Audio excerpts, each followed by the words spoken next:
Welcome back to News Across Nigeria. To let you know, to remind you that we have this piece of breaking news. The former Secretary to the Government of the Federation and former presidential aspirant, Chief Falae, has been kidnapped from his farm in Ondo State. Details are not emerging as of yet, but as soon as we have them, we will let you know. Former Secretary to the Government of the Federation, Chief Falae, and presidential aspirant has been kidnapped from his farm in Ondo State. This is probably the highest high-profile kidnapping in the country thus far. And Channels Television will keep you posted on all the developments as soon as we have it.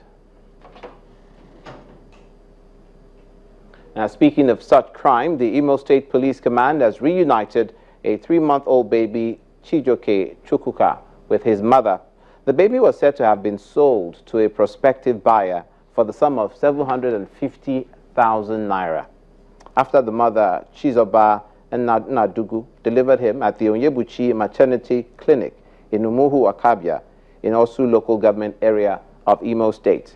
The Commissioner of Police, Taiwo Lakunu, said child trafficking and child kidnapping that has become a major money-making business for some criminals in the state. Henceforth, the command will stop at nothing to ensure that these child traffickers are brought to book.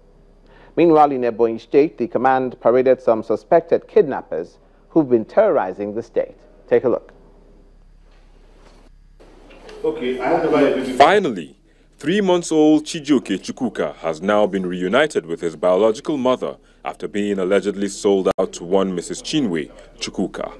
According to the Imo State Commissioner of Police, with reliable tip-off and investigation, they found out that baby Chijoke was allegedly sold at 750,000 naira, but only 200,000 naira was given to the mother, Chizoba Nadugu.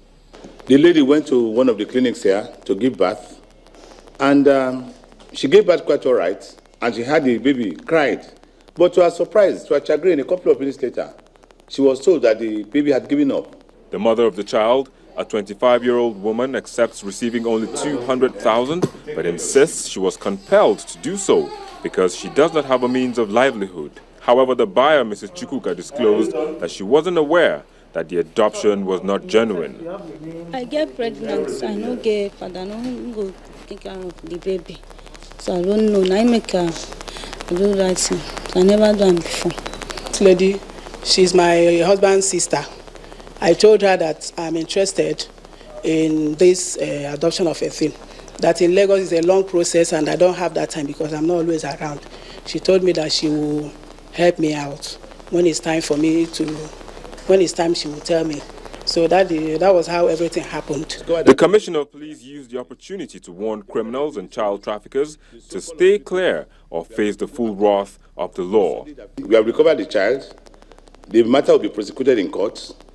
And this, of course, will send a sort of notice, warning to those who are afraid of doing this, that we shall not take it anymore. In a related development, in neighboring Imo State, the police command paraded 4 suspected kidnappers who were involved in the kidnap of one Kehinde Barua, the zonal manager of Nigerian breweries, at his residence in Afikpo local government area of the state. The Commissioner of Police said the arrest was made following a tip-off by members of the public. The kidnappers on 13/9/2015 demanded a ransom of 50 million naira from his wife. But at the point of collection of the ransom, the anti-kidnapping team of Imo State Police Command, who had since taken over the scene, arrested 2 members of the gang. With this renewed vigor by the Nigerian police in the 2 southeast states, they also want the people to continue to cooperate with them in fighting crime. Now to the Federal Capital Territory, Channels Television has been bringing you a live broadcast of the Code of Conduct Tribunal of allegations against Senate President Bukola Saraki on allegations of false declaration of assets. The Senate President has now approached the Court of Appeal to compel the Code of Conduct Tribunal to stay action on the order it made on Friday last week for his arrest. Dr. Saraki's lawyers have approached the Court of Appeal seeking a stay of execution of the arrest warrant. The Senate President's media advisor, Yusuf Olaniyonu, says that the processes were filed this morning and have been served on the Code of Conduct Tribunal. Now, some background for you. On Friday, the prosecution's counsel, Muslim Hassan, had asked the tribunal to order Mr. Saraki's arrest for failing to appear before it, arguing that the High Court had parallel jurisdiction with the tribunal and as such had no power to hold a trial of the tribunal. Mr. Saraki's lawyer, however, Joseph Daudu, prayed the tribunal to adjourn the case until after the Federal High Court sitting on Monday. But the tribunal chairman granted the prayer of the prosecutor. Members of the Tipping Trailers Union in Edo State are calling on the law enforcement agencies and the state government to rescue them from the activities of thugs who collect money from them on the highway in the guise of dues and revenue. Spokesman of the union, Wilson Ogbashi, told Channels Television that after a peaceful protest in Benin City, the Edo State capital, to press home their demands, they were attacked by thugs who smashed the windscreen of one of their members' cars. The Edo State Police Commissioner, Chris Ezike, however, said the command will not condone the activities of thugs on the highway. Earlier in the year, the state government convened a meeting with stakeholders and announced the ban on all forms of revenue collections on the highway. Like I keep saying, road taxes are not collected on the road. They are collected through various motor licensing offices. But for tipping trailer drivers and owners of these trucks, this is yet to become a reality. Despite their protests, the attacks have not abated. They just came to attack us. My chairman, Michael Hage, was beating up. His Jeep, Toyota 4Runner, was smashed, destroyed. You will see it was destroyed. And then, before we could leave that place, if I walk now, you see me limping. They hit me on my lap here, and I'm finding difficult to walk now. So we managed to jump into the vehicle and left and ran away from that scene. We just ran straight to Ekadolo Division, which is the closest station to us.